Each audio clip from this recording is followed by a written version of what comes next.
Hey viewers, welcome back my channel Stree struggle. कैसे हो आप सभी? आई होप आप सभी अच्छे होंगे। Friends, good morning.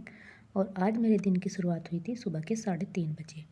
तो 3:37 का टाइम हो चुका है। मैंने आप लोगों को फ़ोन में सर्च करके दिखाया और बच्चे तो अभी सो ही रहे हैं और मैं यहाँ पर अपनी स्टडी करने के लिए बैठ गई हूँ। और आज मैं करने वाली हूँ मैथ की क्लास सी सेट के लिए। जो स्टेट पीसीएस एग्ज़ाम होते हैं और आईएएस वाले एग्ज़ाम होते हैं, उनमें एक पेपर सी सेट का होता है और उस सी सेट के पेपर में एक पोर्शन मैथ का भी होता है। और मैथ जो है वो आता है 10th क्लास तक। तो इसीलिए मैं उसकी यहाँ पर अब तैयारी साथ के साथ मैंने शुरू कर दी है, क्योंकि मेरा मैथ भी वीक है और मुझे इतने अच्छे से मैथ नहीं आता है। वैसे जो सी सेट वाला पेपर होता है वो केवल क्वालिफाइंग ही होता है, उसमें 33% ही अंक लाने होते हैं। लेकिन क्या होता है ना, अगर हम उसमें पास नहीं करते तो हमारा जो फर्स्ट पेपर होता है वो भी चेक नहीं होता है। यानी कि पहले हमारा सी सेट वाला जो सेकंड पेपर होता है उसको चेक किया जाता है और उसके बाद फर्स्ट पेपर जो बच्चे पास करते हैं तभी वे चेक करते हैं, अदरवाइज़ बस फेल ही हो जाते हैं। तो इसीलिए सी सेट के पेपर को भी जो है हल्के में नहीं लेना है। और बहुत बार ऐसा होता है जो कि दिखाया भी जाता है विद प्रूफ, यूट्यूब पर मैंने देखा है खुद, कि बहुत ज़्यादा बच्चे जो है सी सेट में ही फेल होते हैं, क्योंकि बहुत बच्चे जो है इसकी जो है अच्छे से तैयारी भी नहीं करते। उन्हें रहता है कि क्वालिफाइंग है तो हो जाएगा और जीएस में उनके बहुत अच्छे नंबर आ जाते हैं, जबकि सी सेट में 33% भी नहीं ला पाते। और उसका कारण यही है कि हम उसकी जो है प्रैक्टिस नहीं करते और उसको हल्के में ले लेते हैं। इसलिए कोई एग्ज़ाम कोई भी हो, पेपर कोई सा भी हो, किसी भी एग्ज़ाम को कभी भी हल्के में मत लीजिए। सभी की तैयारी प्रॉपर तरीके से अच्छे से कीजिए, क्योंकि पास हमें दोनों में ही होना है। और मैथ की क्लास करने के बाद टाइम हो गया था 6:45 का और अब जो है मैं अपनी स्टडी को बंद करूँगी और आ गई हूँ किचन में काम करने के लिए।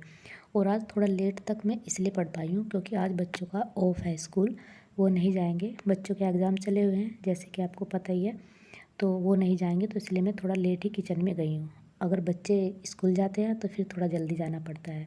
तो यहाँ पर मैंने आलू जो है बॉईल कर लिए थे।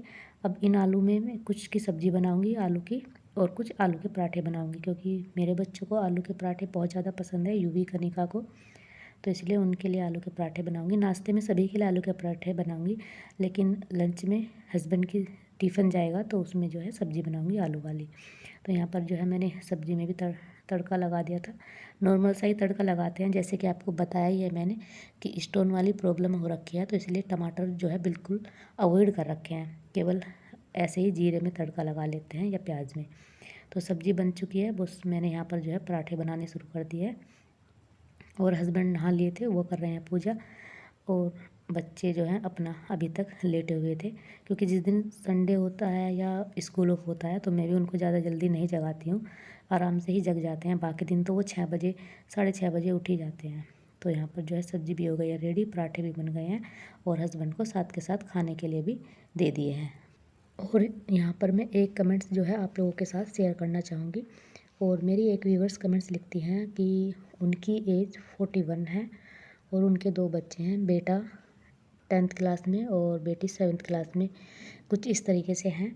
और वे विकलांग भी हैं और उनकी शादी जो है गलत जगह हुई है, यानी कि सही जगह नहीं है हुई है। उनके ससुराल वाले जो है वो अच्छे नहीं हैं। तो इस कंडीशन में वो कह रहे हैं कि मुझे अपने माँ बाप से हक मांगना चाहिए या नहीं मांगना चाहिए, क्योंकि वे रेंट पर भी रहती है। तो यहाँ पर मैं सबसे पहले आपको यही कहना चाहूँगी कि अभी जो है एक कोर्ट का नया आदेश आया है, तो उसके अनुसार अभी 2-4 दिन पहले ही बात है, ज़्यादा दिन की नहीं है। उसके अनुसार लड़की का हक जो है माँ बाप की प्रॉपर्टी में उतना ही है जितना कि बेटों का होता है, यानी कि बराबर का हक है। जितने बच्चे हैं उतने ही प्रॉपर्टी के हिस्से होंगे और उसमें लड़की को भी उसका हिस्सा मिलेगा। तो इसमें कुछ भी गलत नहीं है, आप मांग सकते हो। और फिर मैं आपसे ये भी कहना चाहूँगी कि देखो, आपका हक बनता है कि आप मांग सकते हो। अगर आपके माँ बाप आपको हेल्प नहीं करते, ठीक है, अगर आपकी शादी गलत जगह हो गई है, ससुराल वाले अच्छे नहीं हैं, अब वो ये कहकर आपसे पीछा छुड़ा लेते हैं कि आपका नसीब में जो था वो आपको मिला है।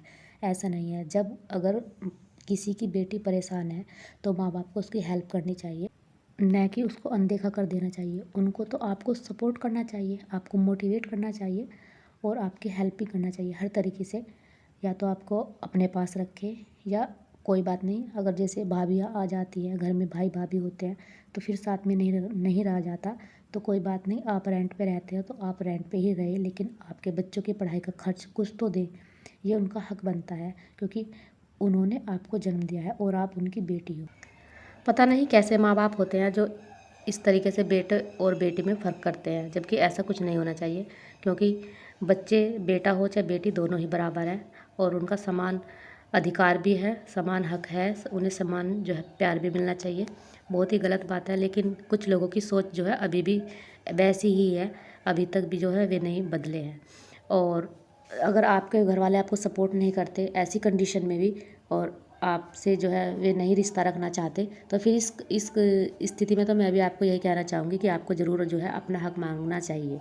क्योंकि जब वो आपसे रिश्ता ही नहीं रखते और मतलब ही नहीं रखना चाहते, आपको सपोर्ट नहीं करते, आपके दुख से उन्हें कोई मतलब नहीं है, तो फिर तो उनसे आपको ज़रूर हक लेना चाहिए।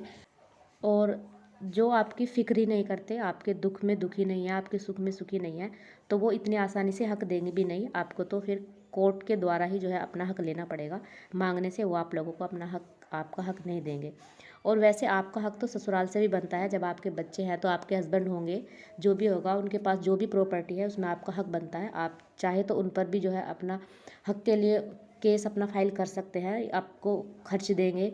अगर आपका डिवोर्स नहीं हुआ है तो आपका खर्च भी जो है बन जाएगा महीने का। तो इस तरीके से आपको जो है दोनों साइड से हक मिल सकता है अगर आप चाहें। और आप विकलांग भी है जैसे कि आपने कहा, और आपके बच्चे भी बड़े हैं, आपके पास, आपके सर पर जो है उनकी जिम्मेदारी है पूरी पढ़ाई की, और आगे शादी ब्याह सब कुछ करना है।